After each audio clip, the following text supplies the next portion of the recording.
We're back on globaltvtalkshow.com. Our special guest today is Karen Pudetti, who's an entrepreneur, a very successful entrepreneur, and in the beauty business. I'm going to read this.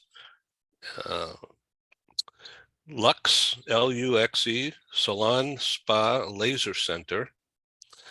And you also have another company called Badass, right? Yes, I do. Okay, we're going to talk about all this. And so all this is about self-help and your own development through life. And did you dream about opening beauty places? Because your background is very business, financial oriented, corporate. Well, I knew when I was probably 19 years old that I wanted to own my own business. I really wasn't sure what it was, but I went into accounting and finance, and I always thought that was like the backbone of any business. So I could do anything kind of I wanted, as long as I understood, the P&L, the balance sheet, where money's coming from, where it's going. So that's kind of how I started. And then after going and working a CPA firm, and then I went into corporate America, I'm like, okay, this is not me. This is totally not me at all. So I decided, I think I want to open my own salon and spa, but I also wanted to be a stay-at-home mother. So I went and I received my electrolysis degree, my waxing, my aesthetics. Then I went on to get my laser certification. So I did all those, and I started out small in my home, 2.5 days a week. And I had a small child, and I had someone come in and watch her. So, I was there. And so, yeah, working 2.5 days a week out of my home, I was making $100,000. And I thought, okay, this is wonderful. But a couple years down the road, I'm like, I need to separate my life, home life, and my work life. So that's kind of how it all started. Okay, so this is how you got into the beauty industry. But if I can ask you something off center here for just a minute. When you were a teenager, a young woman, did you spend a lot of time in beauty salons? Probably more than I should have, that my parents would say. Yes, I did. I always gravitated to the industry, and I was always fascinated by it. And it's an industry that is always evolving, always changing. And I liked that there was so much happening in it all the time. So yeah, it wasn't a huge leap that I ended up into that. Yes, I did spend enough time there. So the whole thing about looking good is feeling good. Absolutely. And so it's outside and then internalized into mind, body, and whatever. Yeah, that is one of the things, like the people who work for me, we talk about all the time. People need to feel good, as important as looking good. So we really take we always try to talk to our clients, kind of learn about them, who they are, what they do. So we're building relationships with them. And I think that's huge. So yes, that is a huge part of it, of feeling good and looking good. So when in the early days, when you were doing this 2.5 days a week, and somehow you generated 100,000, that's really a lot of work, but good. So you are specializing, I'm reading this again, business plans, programs, and systems for other owners of beauty centers, beauty parlors, wellness, laser. But do you work at all with plastic surgeons? A little bit with med spas. It's not so much the plastic surgeons, it's more their kind of their business person, who's ever in charge, because he'll do his thing, and then you usually have a few injectors who are doing Botox and different types of injections. but the person who's in charge of running the business per se, I will work with them as well as salons and spas are around the United States. Yeah, boy, that's really interesting. You know, just yesterday, this is just an aside, but just on this topic, I was at a dinner, and at the table was a guy who happens to be an insurance broker owner, very successful. And he and his wife, who's a doctor, uh, just came back from an international convention in Dallas. He was relating this story that the doctor, who's his wife, very successful dentist, and doesn't run the business, but practices medicine. So she's tuned in or joined an organization that is very large, that runs the businesses for doctors of all kinds. And I've heard of that. It sounds like that's what you're in or moving towards. Yes. Because practitioners are usually experts at, say, beauty, okay? But not everybody who's into beauty or even being a happy TV talk show host knows how to run a business, right? You know what? You just said the best thing ever. What happens in our beauty industry so often is that you'll have a superstar hairstylist or an eyebrow person, whatever their niche is, and they're making a lot of money. And they're thinking, well, I'm bringing in all this business, I'm making all this money, I should go get my own business. So they pack up, they start their own business, and generally that's when they end up working to pay the bills of their new business, making way less. And that is the biggest problem in the beauty industry, is that because they're great and they're making a ton of money doing what they want, but they really have no business sense. They have no idea. They see a lot of money coming in and then they see a lot of money going out. And if they actually sat down, less than 5% of them are profitable. And those are the people that I see often. In the first 5 years, 20% close right away. Another 20% will be closed in the 5-year mark. So that is really how my book came to be, as I would travel and be a consultant to spas and salons. And they were like superstars, had no idea how to run a business. They didn't have any procedures in place. They didn't have any tools to use. And so they really end up going broke trying to have their own business.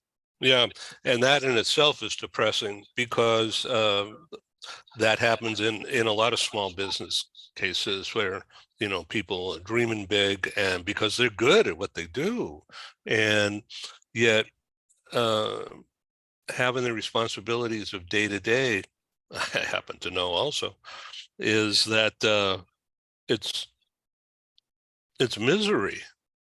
And that becomes a mental health issue, not to mention other issues. So I'm very familiar with that. So I'm reading this from your LinkedIn here: mind, body, spirit, empowering people, giving them actionable guidance and info about themselves and their lives. And that results in business plans, programs, and systems to make an enterprise successful. And that's your business head. That's the specialty. Yes. And so during the pandemic, I was having clients call me from all over the United States. What should I do? What should I do? And I'm like, this is a time to sit back. You know, it's out of everyone's control, and just think, what do I need to do better in my business? What do I need to change? What is your end goal? And it got me thinking. I was like, this would be a really good time to write a book. So basically, I interviewed superstar icons, and I follow each chapter is about one of them. They follow their ups, their downs, struggles, And then there's an assessment for anybody who wants to either get into the beauty industry or take their business to another level and to the $1 million mark, which is usually everyone's goal. And then after that, it goes into coaching and teaching about whether it be branding, financials, your niche client. Every chapter is different. And so that's kind of where it came about. And so I did that. And that's how the book was kind of born. And then I actually took the book and made a Rags to Riches in Action course, where I took each chapter and really elaborated on anything I've given any of my clients. Anything I use here at my business is in that book, whether marketing strategies, P&Ls, what your break-even numbers should be. It's all in there. And my goal was to help our industry to be much more profitable. I see too many businesses struggle. I want people in this industry to have their financial freedom and live however the lifestyle they choose to live. So how long did it take you to become financially successful, whatever that means? It's the first thing I realized that whatever money I was making right from the start, I was putting back in the business. My end goal was to own property. So I bought a building that's 16,000 square feet, and it's on a major intersection. And Lux Spa is home to 9,000 of it. And then I rent out the other space to another company. So that was first one of my financial goals. So I kept doing whatever I had to, knowing that someday I'll build my legacy later on, but I got to take the steps. So, everybody's endpoint is different. So, but people need to really sit down and figure out what is that, and then how are they going to get there? So let's talk about writing a book, because that's a business in itself, isn't it? Yeah, I was so excited to try to help people. If I know now what I knew then, I probably would have still done it, but yeah, it's a long process. I wanted certain people in the book. I wanted business people. I wanted all factors of the beauty industry in there. And so a lot of times they're like, well, I can't, I'm getting ready for the awards. I got to do Kim Kardashian's hair for this. And I was like, okay, I'll just wait and you let me know when you're available. So that was one part. And then I realized I'm a terrible proofreader. That was another thing. So it was a long thing, but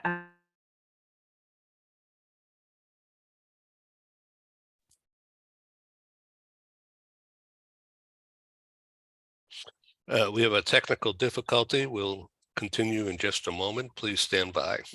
Welcome back. Sorry about that. I'm not really sure what happened. Well, you froze up, and so it was an internet glitch or something. So writing a book, what, did it take a year? No, over 2 years. Oh boy. For 2 years, yeah. Yeah. Because you hired somebody to help you do it, of course. Yep. But then they look at things totally different than you do. It's sort of like you being an accountant and telling beauty people how they should do their business. I mean, it's two different things. So you have a proofreader, an editor, probably, who's looking at what you're saying, and then it's got all these questions, and that sucks you into more time and introspection then. Oh yeah, yes. I thought, oh, I'll just write it, they'll correct it, and it'll, put it together and we'll go. It was a lot more than that. And then they say, oh, writing the book is just the first step. I'm like, that was my end goal. And they go, well, how are you going to market it? How are you going to send stuff to the media? Are you going to do a media box? Are you going to, I'm like, oh, I didn't even think of those. And here we are today in Yeah. a TV talk show. So little bit about us. I started Global TV Talk Show about 3 years ago as a direct result of the pandemic crashing my 30 years of producing live training meetings for Fortune 500 companies connected with HR usually, and all the services and products that flow into Fortune 500 companies through the HR portal. And so a large part of that are dealing with real estate, benefits, legal and tax.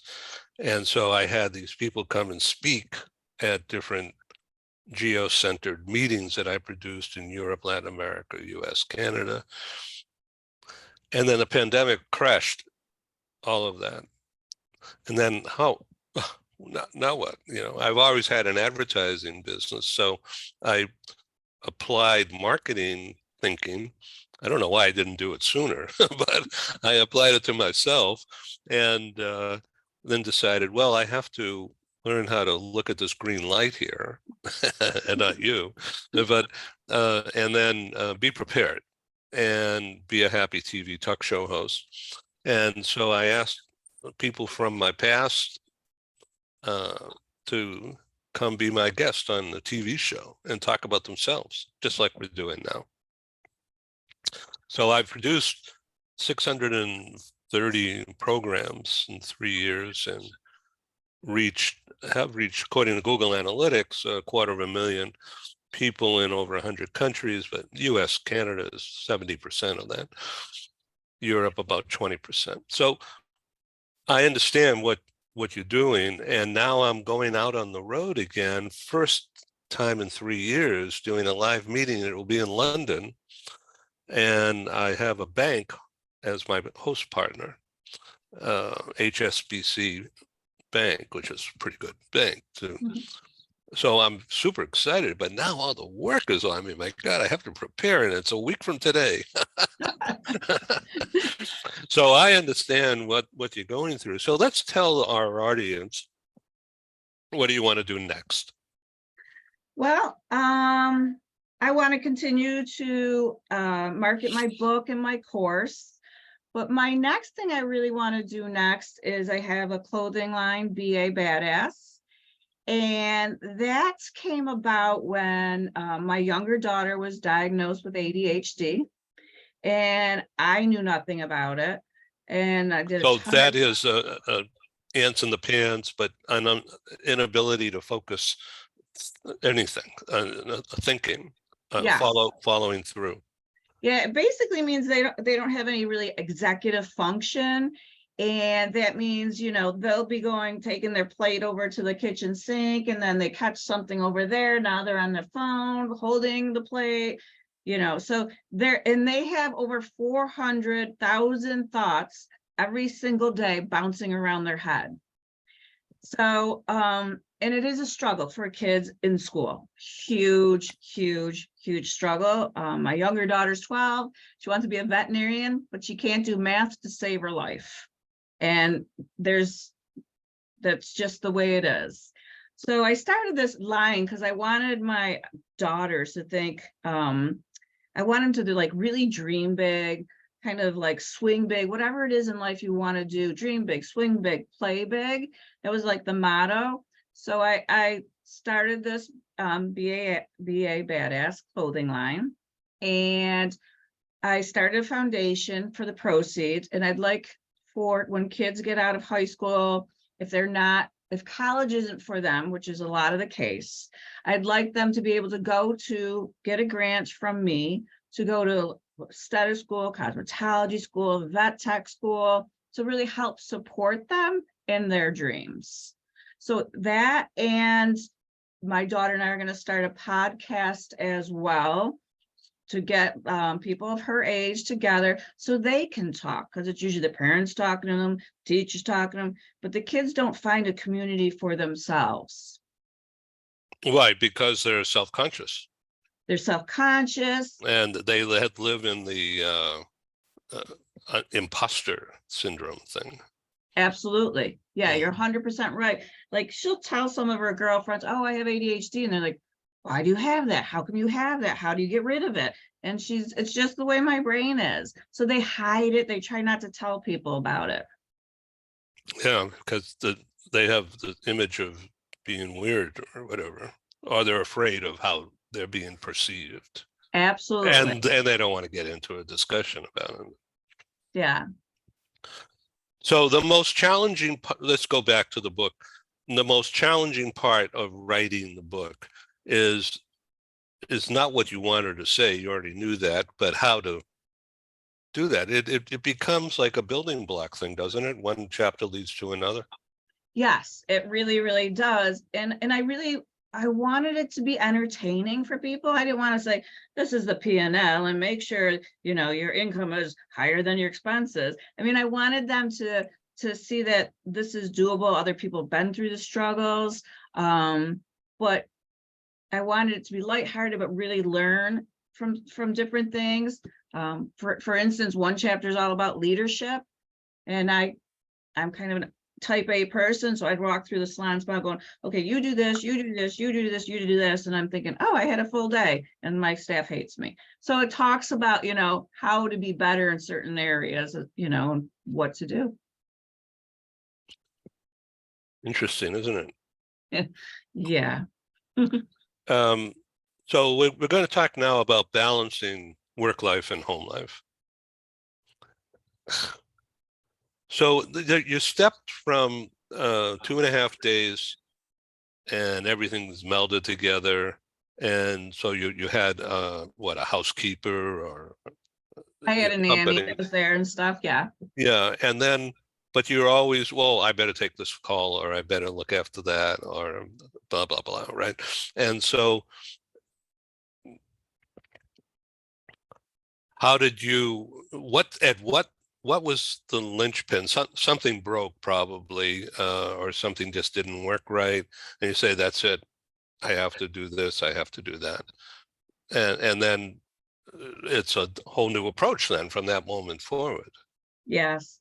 So at one point I had grown my business so big that I was starting to work like at 6 a.m, going to like 6 p.m, sometimes later. And there was just too many people coming through my house. And I was like, okay, time out. I need to make some, changes. So I thought I always wanted to keep growing the business.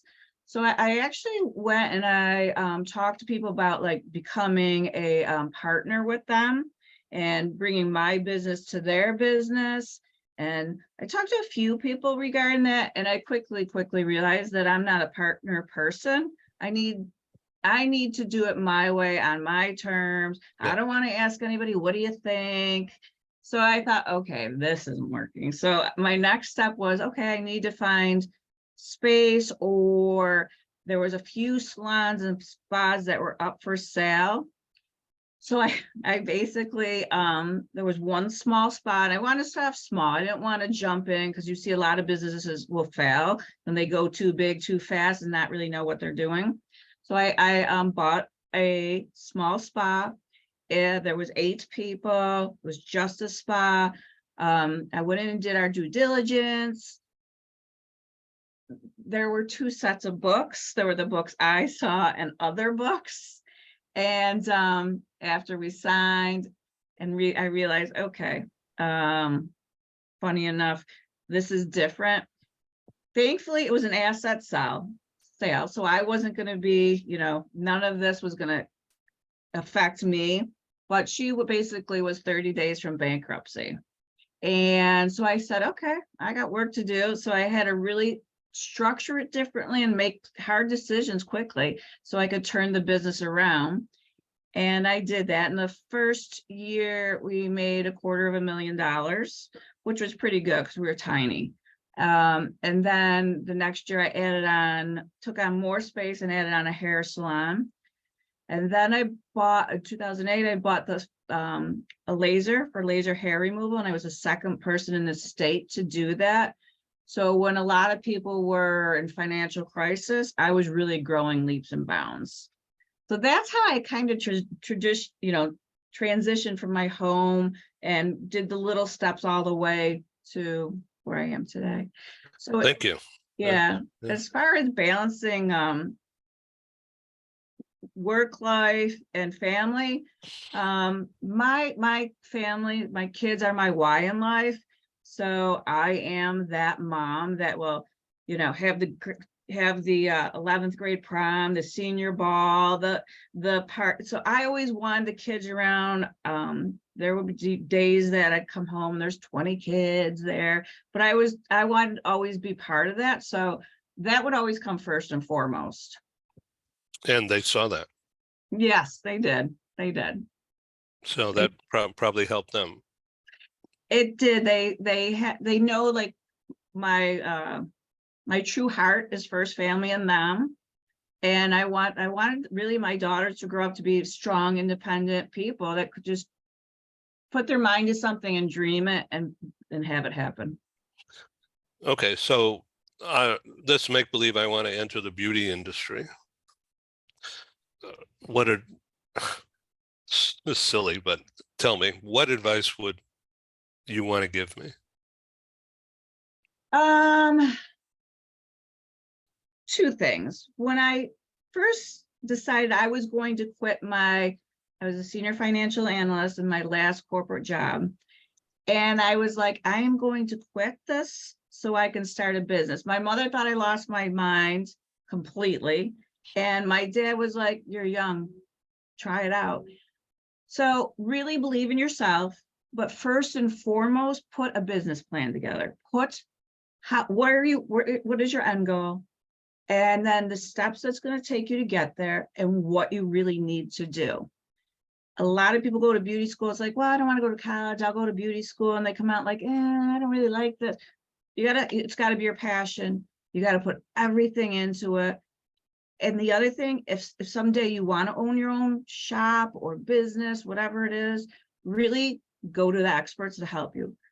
You will save time. You will save so much money in mistakes. Go to somebody it's a proven track record and they're handing it to you or teaching you or giving it to you. Too many people in our industry think they can do it and they fail and they end up spending more money in the long run getting to where they want to go. So people, let's say I'm a good hair cutter and people like the style that I employ and the personality and the helpfulness, person to person. And so my following grows, but that's all I do. I mean, that's all I do well. I'm not a bookkeeper. I'm not, I don't care what that person down the hall does. I just want to do what I do. And so the money flows. And then you think you can do more, but that's the gap. And if you don't have a mentor or somebody, you're going to drown. I've had some peaks, and this is a peak time, but I've also had valleys. And I know precisely what you've just said. Yeah, you hit the nail on the head. You're 100% right on that. Okay. If you're great at your thing, find somebody who is as great at what you need and let them do it. Let them get in not a CPA, but a bookkeeper, get a marketing person, get somebody who can run a business and run it well and can hand you financials every 2 weeks, every month. Someone who makes decisions not based on emotion, but based on numbers and facts. So that way you can do your thing and somebody else is there doing what's best for the business. It very rarely is the same person that makes that happen. So the money side of things is what excites you most. Yeah, I'm not a hairdresser. They would have said the first day I walked in, I'm sorry, but you're not qualified to even be in the school. I'm more on the spa side.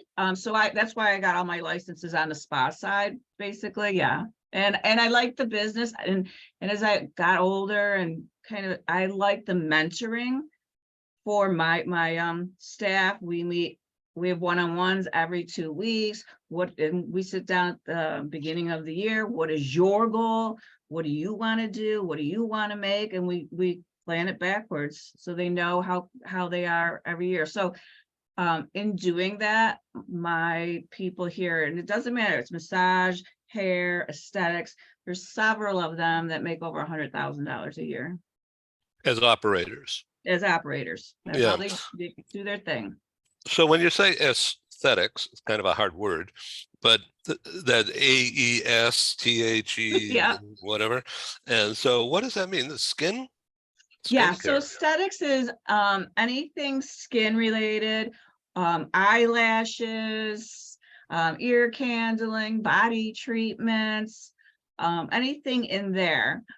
Cosmetology is everything. So you usually have people who are doing hair, massage is its own license. So aesthetics basically is anything but hair and massage. So there's a lot that goes into that kind of business. I mean, there's healthcare and cleanliness and approvals, right? You need uh, to keep the place healthy. Oh yeah, there's a yeah, a lot of that. And like I have hired spa attendants that will be in charge of keeping laundry up. We have a sanctuary, so where people relax in their robes prior to or after a service. So we have somebody that takes care of that. Like I'm very particular. If someone gets up and a pillow doesn't look real fresh, then someone's going to hear about it. So there is a lot, and it's Yeah. detail orientated. Yeah. Okay. So in the consulting side of things, are you fly Southwest a lot, or is it done by Zoom? No, prior to the pandemic, I flew everywhere. So that was a little, and I didn't want to do Zoom. I like to build relationships. And it really, when my older daughter went into her senior year, I cut it down to I would travel like 3 days a month, and that was it, because I just wanted to be home and make sure I didn't miss anything, basically. And then when the pandemic hit, everything was Zoom. And I've had to cut back on doing it. And that was the other thing. When I was doing it, I was helping one place, one salon spa at a time. I just felt like this whole industry needed a facelift to like really to like get going and bring them up again. So that again is then I started doing Zoom, and that's how the book started as well. What about weight loss and exercise? And Okay, because that goes right with what you're doing. it does. It really, really, really does. I have somebody on site who is a nutritionalist, even though, like, so what we do is we'll have wellness events here, and she'll come in and talk about certain things or ask questions. So we'll do that. It's hard in the beauty industry to really wrap your arms around that, because you get chiropractors and doctors who have their thing, like, pills, injections, whatever it is. So it's hard, but people who want a more of an organic way, we have that during our wellness meetings. So um,